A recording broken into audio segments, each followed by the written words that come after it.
Good morning. Now you can hear me. I forgot we didn't have an opening song anymore, so I just was chatting away back there. So whoever you are, wherever you are, welcome to the Center for Spiritual Living, Midtown, where such is the nature of life that all it asks, that all it wants is the opportunity to appear. You're that opportunity, so am I. Sometimes that life appears in me as a little scattered and crazy, and this morning I'm running around like a chicken because I got lots of things happening I'm excited about. So just bear with me today. So glad you're here. We are a place that honors people, everyone, because we understand and know who you are. We know that you are an expression of the divine. We know that your individual version of the divine is that which drives you. It's that which is the result of your choices, your life choices, your experiential choices, the things you decide to do on your everyday living and everyday life. It's not some special poof and you're suddenly magically an expression of the divine. It's just the ordinary everydayness of life moving through you. And the more conscious and intentional we become about that, the more powerful we are in bringing that divine power, that divine knowing through us. So that's who we are. There's a little about who we are. There's a lot more. We're going to talk a lot more today about that. Right now, I would like to share with you our Declaration of Principles. This is an excerpt. And listen as we hear from our practitioners and board members.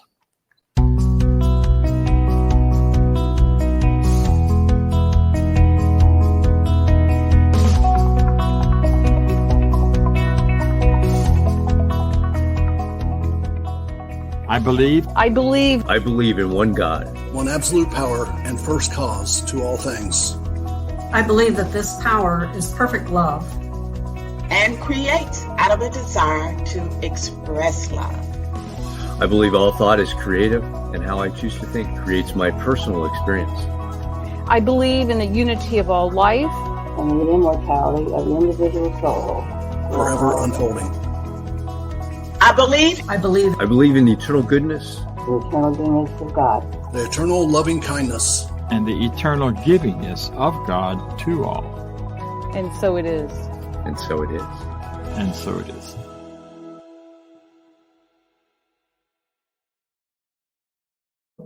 You can find a lot more information on our website for those at home watching online or looking on your computer. For those who are here in the room, same thing. You can find it on YouTube, Facebook. You can find connections to our website.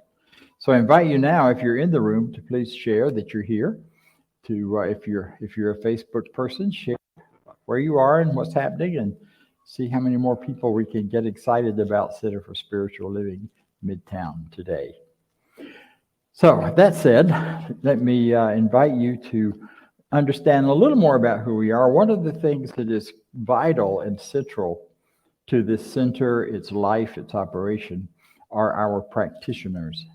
Practitioners are folks who are trained in the philosophy of science of mind and new thought, and are not just trained in knowing about it, but are trained in the way of actually putting it to use in their lives.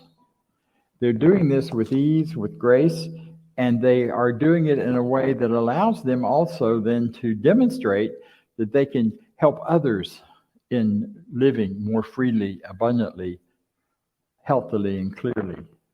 And as they do that and prove that, then CSL, our organization we're all part of, will provide them with a license that says, we know you can do this, you're licensed to do this for other folks.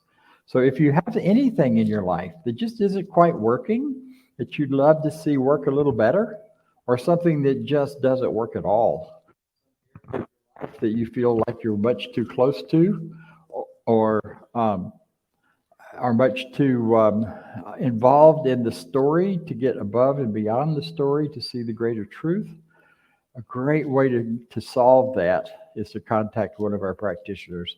You'll find them on the internet. You can put in a request there for a practitioner.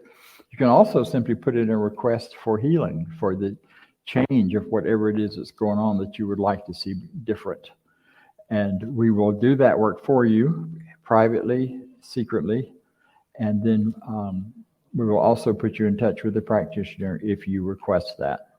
So plan on that, look at that, think about it. But right now, we have a wonderful practitioner here with us who is one of the solid people right here in this part of CSL Midtown, and has been for longer than I have.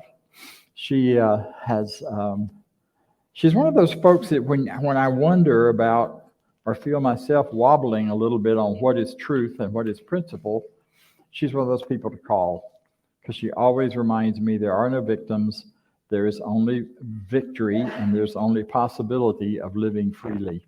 She works not only with our center as a practitioner, she does other work that I don't even begin to understand, but some of what she does has been very influential in our state government in terms of legislative options and things that bring greater health to people.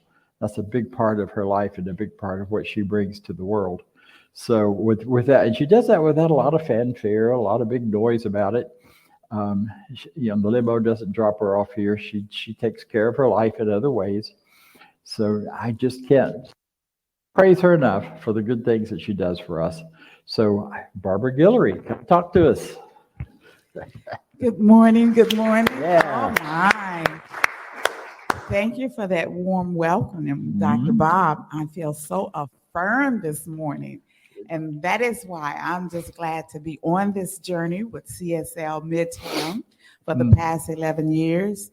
And congratulations to you, Dr. Bob, on your 5-year anniversary. What a journey that has been. And of course, this community that you have built is a very affirming community, and why I continue to be here just for that. Good morning, everyone. Wonderful to see everybody. What a feast that we've got laid out. I cannot wait. Everything just looking so yum, yum. So the title is The Inner and the Outer Journey that Dr. Bob is going to be taking us on this morning. So my question, where has your journey led you? It's often said life is a journey. So has the journey led you to experience life as happiness, joy, health, wealth, creativity, love, peace? Or has there been a journey that is sadness, sorrow, suffering, overwhelm, disappointment? Or has it been a mixture of both? And I can say I have experienced all of those journeys in my own life. But it has been through relationship. As you guys know, I'm a relationship-oriented person versus a task-oriented person. So it's been a way that I have been able to learn who I am, understand more of who I am, but it is in relationship to life, in relationship to the universe, in relationship to family, in relationship to community. It is in relationship. And again, everyone has to pick their own journey. So this has been my journey. And through my journey, I have learned the awareness of not just my worldly journey, my physical journey, but also my spiritual journey. And it was through this teaching, the Science of Mind teaching, that said there is a world above as it is below. In this teaching, one of the hardest lessons for me was, if you see the problem is yours. Can't be. I'm not doing this to myself. There is no way I would make myself the victim. That would not be me. And again, that has been my ministry, understanding how I was making myself the victim and then blaming other circumstances, other people in my life. And again, this is in relationship too. So through this teaching, through the classes, and thank you, Dr. Bob, for your teaching, I'm able to understand more that the problem is not necessarily the thing itself that causes me to feel that victim, but more my perception of the problem. If I'm able to change it, spill milk, we clean it. If not, there's a lesson learned. And of course, the perception that I have of the event that is taking place is what will determine what my journey will be, a victim or not. So this is the teaching that has created the awareness, the awareness, the awareness. That is what I credit this journey here on the Science of Mind journey.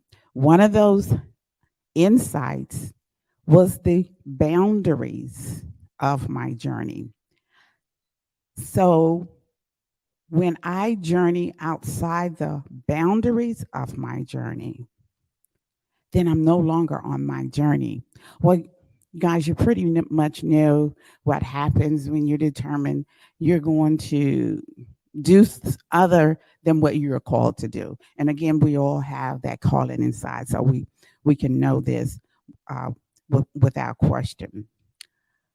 But through this insight, I learned that that journey is going to cause me frustration. That journey is what causes my overwhelm, my being disappointed, my state of confusion, my chaos, my overwhelm, no direction, indecisiveness.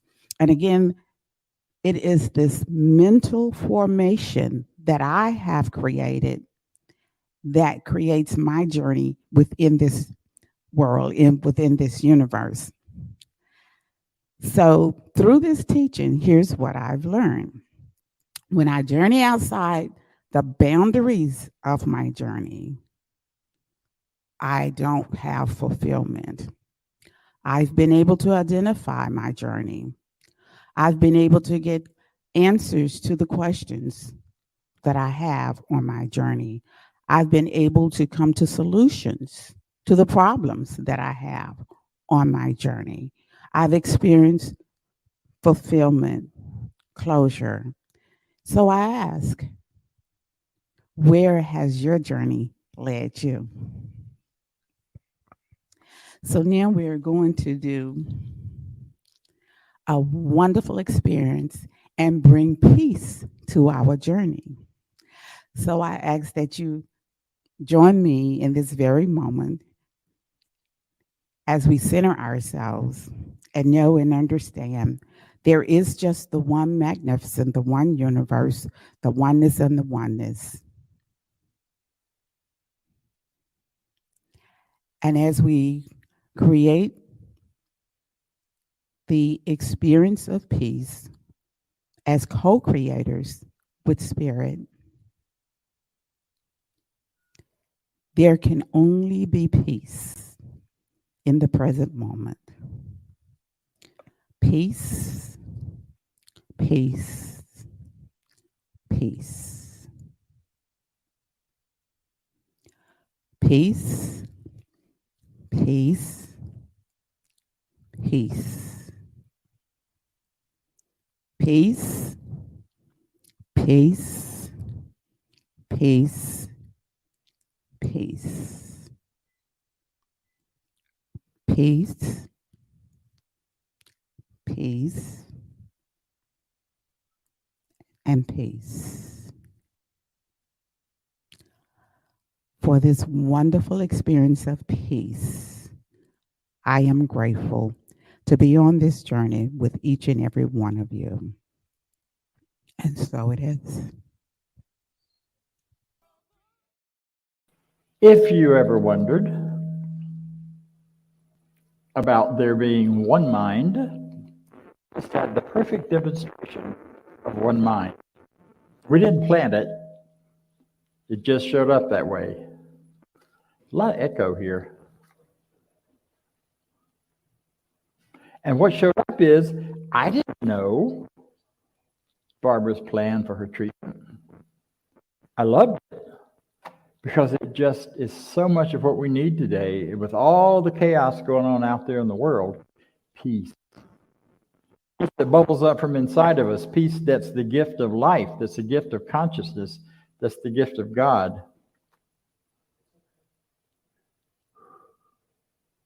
That peace just permeates from once we get clear about it. But she didn't know the symbol we were going to use for the song or what was happening. So when she finished, there it was, peace, which is there are many examples in life of where things that are often considered negative or worse than are taken over by new thought thinkers and by others who are all about life being different and greater. And this used to be the victory sign. In the earlier generations, my generation, and maybe before me, I'm not sure. I just know that when I first saw it, I was in those great hippie days of us all being wild and crazy and breaking the rules. And it was peace. So it converted from victory, which would imply power over, into peace. And I think that's a wonderful thing. So my talk today is all about our inner and outer journey. And love the way you laid the groundwork for that, Barbara. Thank you. Save me having to say some things I now don't have to say. So if you don't know what she said, go back and listen to it. It's there. All about being clear about the parameters of your journey, deciding where you're going and what's happening and who you are and how to be in the world. A wonderful idea. The journey is moving through life. The journey is from now until whatever's at the other end, whether that means a journey to the grave or a journey to the transfiguration, and you rise above all of that. I don't know many people that pull that off. But the idea that it's a journey from here to there, and we get to choose and we get to direct how that journey is going to be and where it's going to go and what it's going to do. We get to choose the quality of our lives. We get to choose the feeling of our lives by choosing what we believe about life, about who we are and where we are. And today, talking about the two components of that, which are the inner journey and the outer journey. The inner life and the outer life. If I've heard it once, I've heard it 1,000 times in this teaching and from many teachers in many places and many people, that the first law of life is the law of growth. So that's an element, whether we like it or not, that this journey is going to have. It's going to carry forward with ease, with freedom, and with grace. Now, we can choose to grow toward greater living, greater life, greater freedom, or we can choose to grow toward more limitation, lack, and just finally giving up. You know, they used to say the one thing that's absolutely certain is death and taxes. And I added to that, and then they throw dirt in your face. But that's sort of not true anymore because nobody, people have done with their remains and all sorts of things. But life just has its way of constantly pushing through us, demanding more and greater. And it's going to be more and greater of a sense of livingness or more and greater of a sense of doomsdayness. And if you notice lately in the news and on YouTube and all those Facebooks and all those other places, we're getting a lot more doomsday stuff. And there's a lot of doomsday happening to people. A lot of change going on in the world. And the thing about change is people are afraid of it because we're afraid we'll lose the good stuff and only have the bad stuff left. But the truth is, it's up to us. I love that song because that song says, what are we creating? What kind of world do we want to live in? How are we contributing? And I'll tell you what, all you got to do is change your mind about one thing, change it from a negative, limited thinking to a more positive, open, living life thinking to bring about change. to make that inner world be different. The last few days we've been hit with a whole lot of stuff of people shooting each other, of people losing their cool, for lack of a better word to say, and still, the shootings here in Atlanta, the shooting in Texas. Every time you turn the news on lately, it seems somebody's getting shot. Well, there was a great master teacher a long time ago that said, "Thou shalt not kill." But he took "thou shalt not kill" to another level and said, "Thou shalt not kill with your thoughts, with your anger, with your rage." See, if we can change it here at the inner level, reduce our resentments, reduce our anger, reduce our sense of victimhood, we'll change it out there as well. But it's got to start here. We got to find other ways to teach each other to handle those angers, those hurts, those feelings of victimhood. And as we change in here, we shift things out there. That's what this center is really, in many ways, is all about. Listen to what we say. We are a strong, open, globally connected community centered on the clarity of principle. Global connected. I don't know if you noticed on the screen earlier, but we had a greeting from Spain. We had a couple of greetings from Pennsylvania. We had a greeting from right here in the room even. That's the beauty of where we are now in life, that people can speak up and say hello from wherever they're hearing my voice or hearing this experience, sharing this experience. It's a wonderful thing, globally connected. We're part of a network of centers and churches and an organization that is worldwide. We are part of CSL, Centers for Spiritual Living. We are part of that center or that organization here in Atlanta, but it spreads throughout the world. One of the places where we're growing the fastest in CSL is Latin America, South America. Big centers down there that are exploding. We can't train ministers fast enough to fill them out, to keep them going, keep it all out there. They're doing beautiful work online and otherwise. If you speak Spanish, tune into one. You can find them. We have a conference down there now called the Conference of the Americas that is just amazing. It's a rich, wonderful experience where people come from all over Latin America and get together to share these kinds of conversations and to have an opportunity to be with others of like mind from all around the world, all around that part of the world.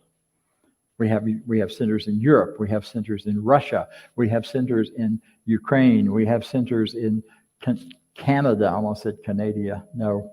We have centers in the Orient, in Hong Kong, and in India. We used to have a school in India. It may still be there, but the minister that affiliated with us, I'm not sure is still, I know he's not still alive. He was a wonderful person. So this is a worldwide connection.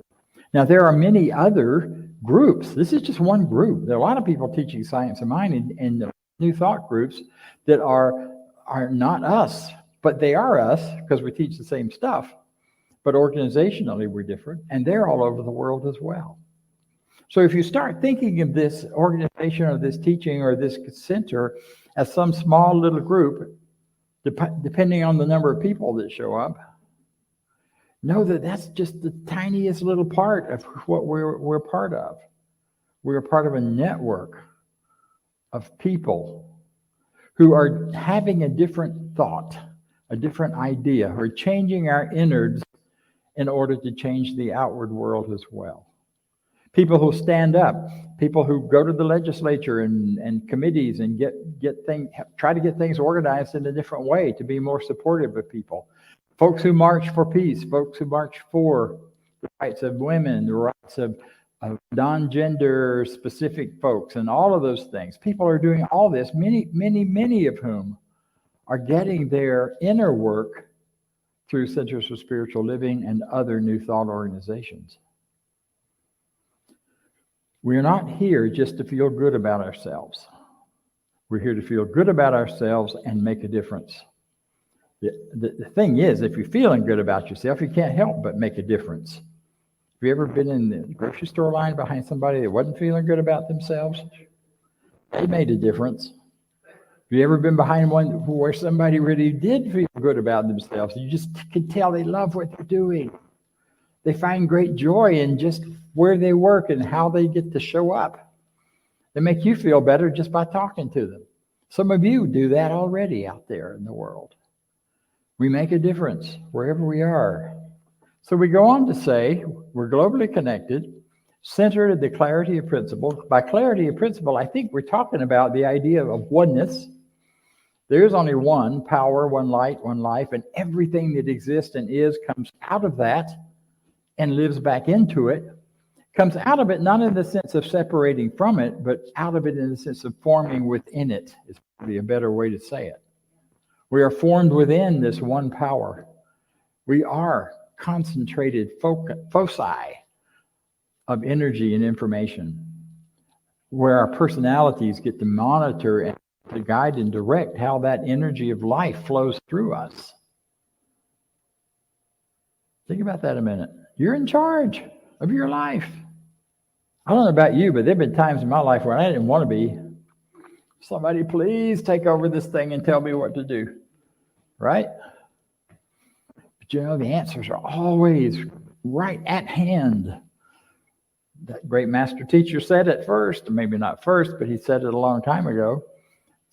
The kingdom of God is at hand. The God presence, the God power, the God goodness, whether you call it God or life or spirit or whatever, universe, it's at hand. It not only is as close as your hand, it is your hand. It is the mind with which you think, move, and have your being. Yeah. So we are part of that center. We are part of that larger teaching of the principles of oneness. You know, it sounds kind of, well, yeah, everybody is about oneness, is one power, But that is a radical departure from the way most people in the world think. The percentage is much higher now for oneness thinkers, but we are not the majority yet. If we were, the world would be a very different looking place. Because to really understand that, we get that there is no other. There is no one outside of us, not even people who belong to the other political party. Not even the Proud Boys. Now, that may be hard for some of us. No question about that. It takes some big loving to love on those people we see as dangerous, as hurtful, as harmful to us and to our way of life, if that's how you think and what you feel. But the truth is, everyone on the planet is just trying to find a way to express love the best they know.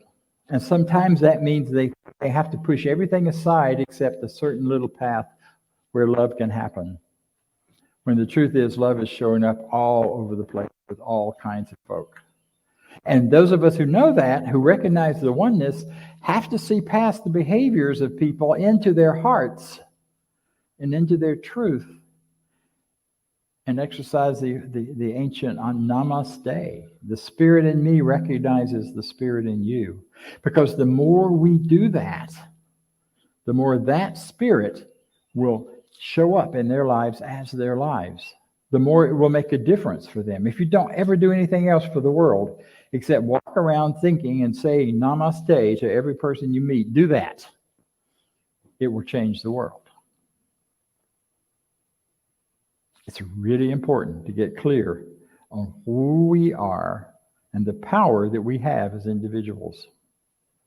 We have the power not only to change our lives, but to change the world through how we think, inner journey, and what we do, outer journey.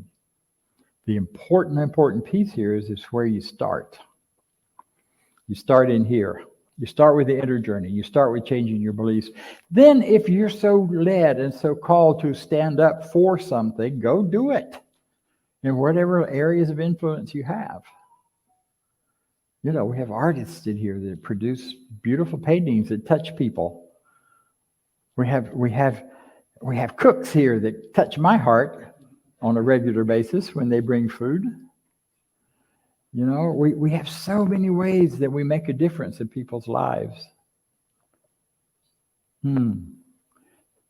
Find your gifts, the things you care about, and love them and love yourself from the inside, and they will find places and ways to be expressed on the outside. No doubt about it. So, through teaching, service, and practice. Love the teaching part. That's a big part of my job. Love the practice part, because I can't preach what I don't practice. I can't teach what I haven't practiced. That was what last month was all about, was talking about various ways in which we practice the principles of this teaching. You notice I skipped over the service part. Well, I'm lazy sometimes. Maybe you are too. Because when I hear the word service, all I think is, oh dear, he's about to ask for money.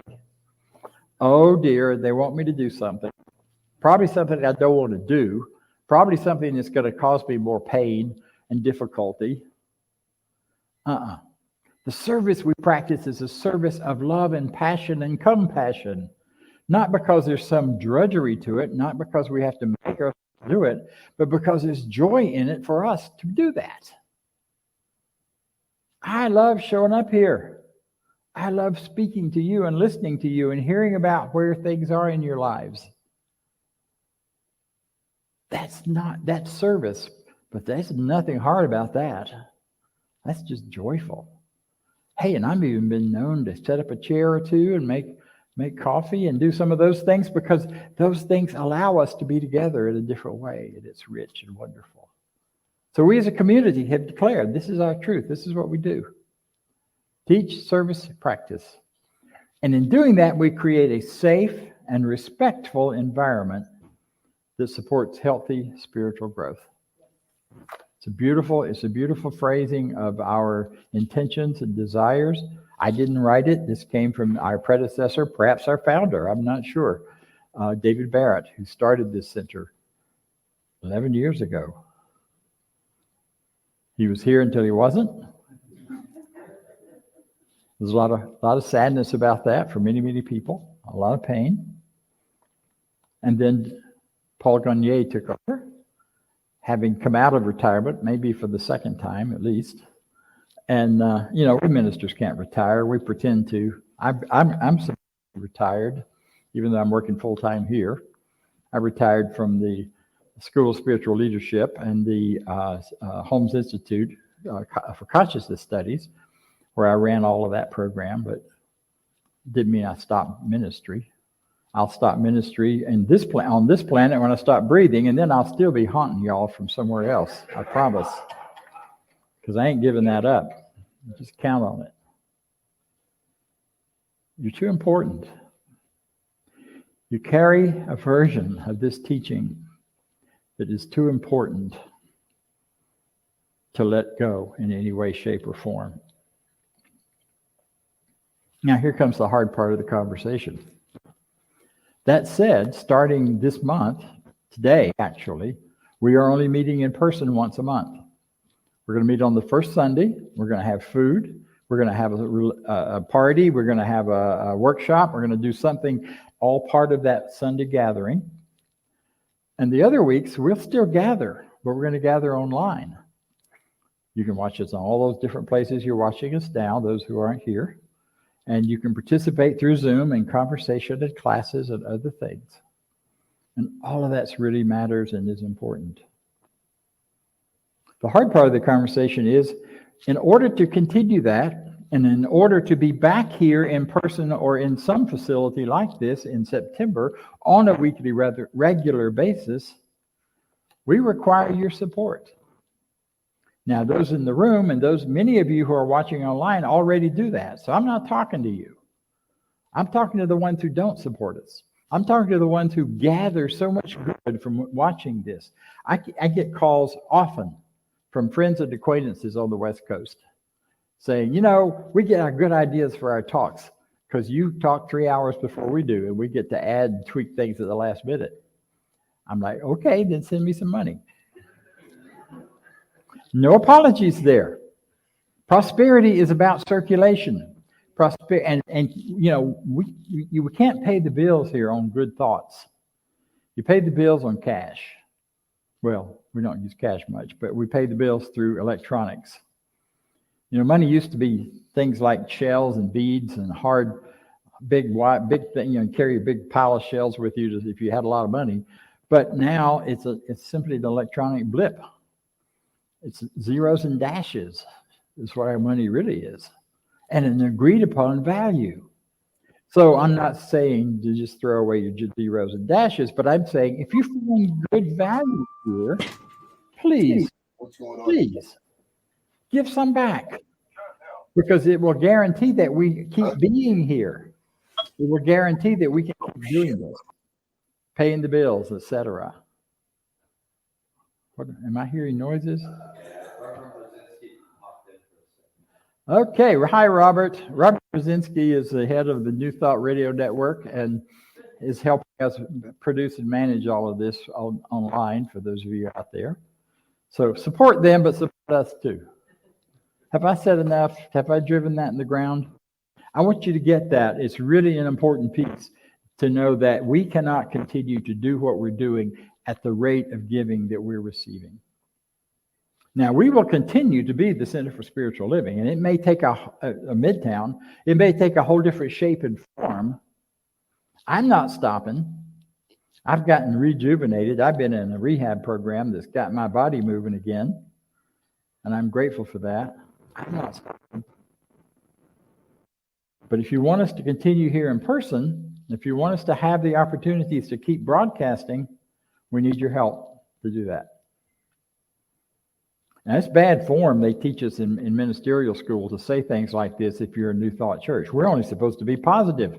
We are prosperous. We are prosperous. No question about it. We just taught some classes on prosperity where all of us who participated had some increase in our prosperity. That's what we're about. We're not about just trying to get money out of you. We are about teaching prosperity as a spiritual practice and a way of life that allows your increase to grow and flow with ease and freedom. We're here for you. And in being here for you, we're here for us, because we are you. It goes around and around. We've been through a hard time the last 3 years. 3 years ago, we had just turned, I'd been there a little over a year and a couple of months. And we had just turned this boat. We had just had an amazing community meeting or two where we had set out some visions, some goals, some ideas of who we are and who we'll be. We were meeting in a very lovely place downtown at the Academy, and people loved that spot. I did too. It was wonderful. And then COVID, March. Everything imploded, exploded. We all had to stay home. But you know what? We were ahead of the ball for many CSL centers because we were already teaching classes online. So we knew how to do this online thing. Didn't miss a Sunday. We went right from meeting in person to meeting online through Zoom and other things. And over this great, people call it all kinds of things. I think of it as a great pause, as a pause in busyness in the world. It was the only time I've ever seen it quiet on North Druid Hills Road on a Sunday morning. Holy Moses. I could get to the grocery store and back in 10 minutes instead of an hour. It was fabulous, that part. But this great pause, which caused us to have time to go within, have time to do our own inner work, have time to discover what really matters to us. How many stories have you heard of people who during COVID stopped doing what they'd been doing and went off and did something else? Back to the earth, farming, and all kinds of interesting, different changes. Well, now we're coming out of that. The CDC just declared it's not a problem anymore. But we're still dealing with what's left over. Kind of like, you're all grown up and you're an adult and you're living your way, yet your mama still talks to you in the back of your head. Where those events from childhood still impact your present. Well, the event of that whole intense pandemic still talking to us back there. I went to a concert Friday night, beautiful, wonderful music concert. Weren't very many people there. Haven't had many people in person there since COVID.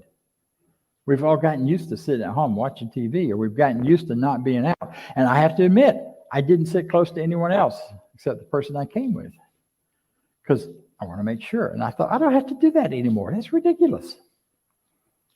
Some people, I'm not faulting anybody for how they're choosing to handle this. But coming back in person means we get to be back out here if we want to. Center for Spiritual Living, Midtown can do that if we want to. But we cannot do it without the support, the financial and otherwise, to bring this together. We not only need money, we need talent. We need somebody to help me do the website. It's a scary thing watching me trying to update the website. You don't want to see that too much. But I'm going to do it until we find somebody else who can help. The same thing is true with our social media. I'm doing that too. And I've chosen to take a reduced salary this month and even more reduced next month, because this center matters to me, because I want us to be here. And I'm looking forward to when our mattering makes sense to more people and the value of what we're doing here gets through and we begin to grow again. We begin to grow on the outside. We're growing on the inside. The growth within our membership and our people here has been very powerful. But it's time now for the growth to begin to happen on the outside. So we're doing a reset. We're going back to once a month in person, and the other weeks is going to be online. Please join us, support us, and please help us take this to the level, to churn and turn this internal growth that's happened into external expression and external growth as a center.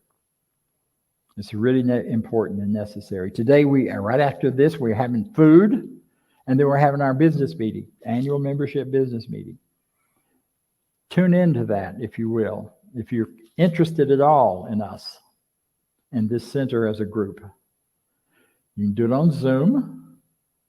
It's really easy. Go to the website, get the number, or I can tell you right now off the top of my head. Join the meeting, 404-996-1302. It's the same number we use for everything. It's the only way I can remember it. It's a good thing.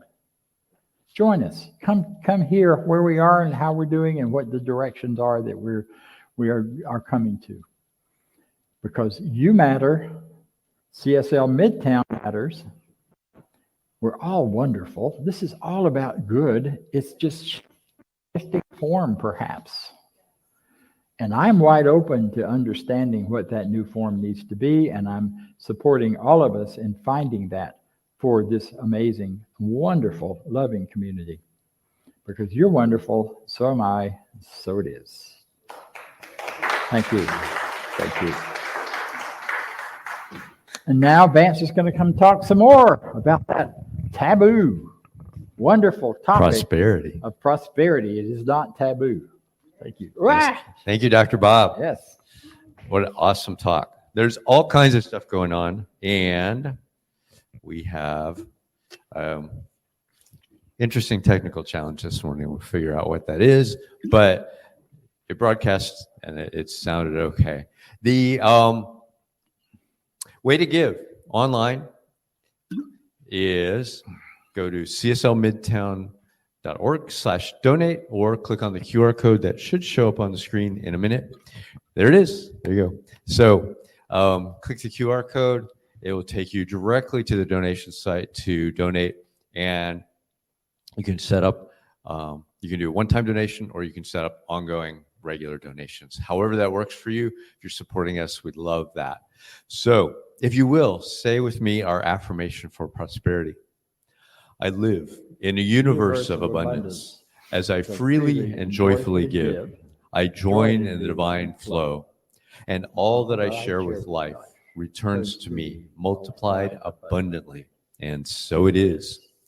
I'm going to say for everybody on Zoom, hang on. We're going to switch things over. We're going to get food here in the room, and then we're going to do that. And then I will bring Dr. Bob up here for our affirmation of life and anything else he wants to talk about. Okay. Thank you. Okay, whoops, we have a break in our tradition. Come up here and talk. Lynn, please join us. Lynn, please All join us. right, yes. Guys, we are just thrilled to be celebrating 5 years of anniversary with Dr. Bob. And on behalf of the board, the practitioners, the congregants here, we are presenting you with a gift that says we appreciate you. Thank you. Yay. Thank you. Yes. Cool. Do I dare Thank look? you. All right. Oh, cool. Money. Keep it coming. All right. Oh, yeah, that's right. Let's close then with our affirmation of life. At least we're closing this part of our day and shift into the next. And I'll read it and you share with me if you like. I leave this place now knowing something better than I knew before. I go forth into the world with a heart full of love and a mind full of good sense.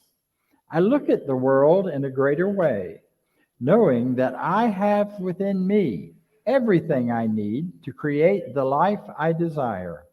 I give thanks for this understanding. I am grateful for the spirit of life that lives through me, and so it is.